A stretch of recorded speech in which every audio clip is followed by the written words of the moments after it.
ناظرینو کتونکو رب ذوالجلالم سره د ما دواړه جهان خیسته کا رمضان مبارک په دې مبارک ساعتونو کې مختلف مسائل وي.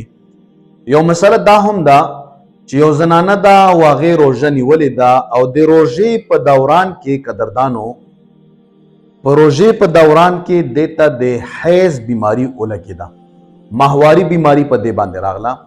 آیا دا زنانه به په دې دوران کې څه کوي؟ اسلامي حکم او د شریعت حکم څه دی؟ د شریعت حکم رونو دا دی چې کله یو زنانه په داسې حالت کې وي چې روژه یې ونیوه، دې ته په 10 بجې 12 بجې یا 1-2 بجې باندې د ماسپښین حیض بیماری راغله، نو دې خو دا روژه خود به خود ماته شوه.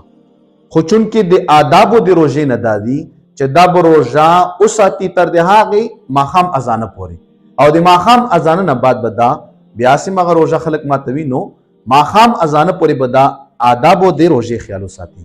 رونو دا مسله د هر هغه چا دپاره چې چا نه روژه ماته شي، نو هغې دپاره مسله دا و چې ادبن او احترامن د رمضان نه تر د ماښامه پورې د روژه وساتي او هسې هم د دغې روژې به بیا قضایي راوړي. نو دا د شریعت